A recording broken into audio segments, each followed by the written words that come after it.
करुणा करके करुणा निधि रोए। अरे देखी सुदामा की दीन दशा, करुणा करके करुणा निधि रोए। पानी पर आते को हाथ छुओ नहीं, भगवान ने पानी नहीं छुआ पर हाथ नहीं ली कि पानी पर आते को हाथ छुओ नहीं, फिर कैसे धोए चरण, नैनन के जल सो पग धोई। पानी पर रात को हाथ छुओ नहीं, नैनन के जल सो पग धोए। भगवान कृष्ण ने जल को नहीं छुआ, अपने अश्रुओं से ही सुदामा जी के चरणों को धो दिया। और ये दशा भगवान की पटरानियां देख रही है तो बड़ा आश्चर्य कर रही है, कौन है ऐसी सिद्ध आत्मा जिनकी सेवा में भगवान लगे हुए हैं।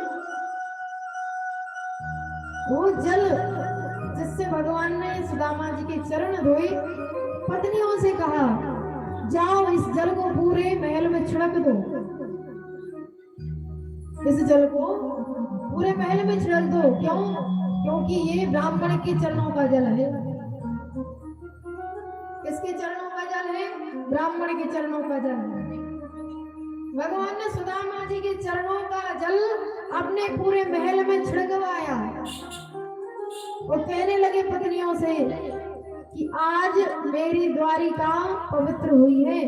एक ब्राह्मण देवता के चरण पड़े और उनके चरणों के जल से इस पूरे महल को सींच दिया।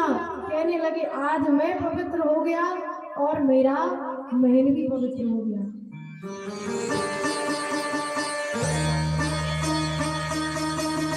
भगवान ने स्वागत किया सुदामा जी का, बहुत अच्छे से स्वागत किया।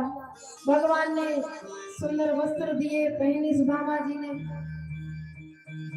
व्यंजन नाना प्रकार के 56 व्यंजन खिलाए। सुदामा जी कहने लगे भैया कन्हैया मुंह को कछू ना है खाने, मुंह को तो से मिल गए थे तो मैं मिल गया, अब मुझे जाना है। तो सुदामा जी से कन्हैया कहने लगे इतनी जल्दी क्या है, अभी तो आए हो, थोड़ा रुको। सुदामा जी अंदर ले गए अपने रूम में, कक्ष में ले जा करके भेंट की और अपनी पत्नियों से कहा जल्दी से पैर पड़ो, आगे ब्राह्मण आए घर में, तुम्हें समझ में नहीं आती, आओ जल्दी से इनके पैर छुओ। एक एक पत्नी आती है। रुक्मणी जी ने आकर के चरण छुए सुदामा जी के। भगवान कह रहे हैं अखंड सौभाग्यवती, सत्यभामा आई अखंड सौभाग्यवती, मित्रवृंदा आई अखंड सौभाग्यवती, यमुना जी आई अखंड सौभाग्यवती। सब पत्नियों को सुदामा जी सौभाग्यवती सौभाग्यवती कह रहे हैं। ऐसी भगवान की 2000 पत्नियां प्रणाम कर गई। सुदामा जी कहने लगे भैया कन्हैया जा बता और कितनी है? कन्हैया कहने लगे 16,108। सुदामा जी कहने लगे अच्छा अब ने जा और बता दे कि ये तेरी है कि मोहल्ला की भी बुलवा ली तुमने। सुदामा जी कन्हैया कहने लगे नहीं अपनी है सब।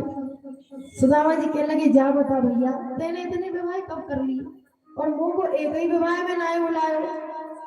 तो कृष्ण कहने लगे भैया कहा बताऊं, विवाह की तो कोई योजना ही नहीं थी। सुबह जाते थे पता चले शाम को घर में बहू आ जाए, अब योजना होती तो हम बुलाते।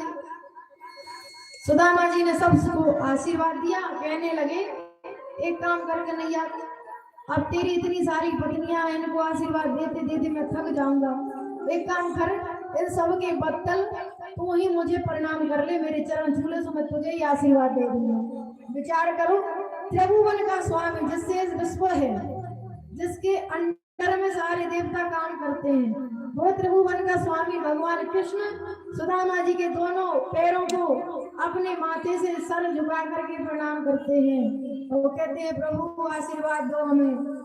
और फिर वही सुदामा जी कहते हैं भैया तेरा वैभव अमर रहे। वो विष्णु जिसको जरूरत नहीं है उनको भी कहते तेरा वैभव अमर रहे। सबको भगवान ने आशीर्वाद दिया। सुदामा जी ने कृष्ण को आशीर्वाद दिया और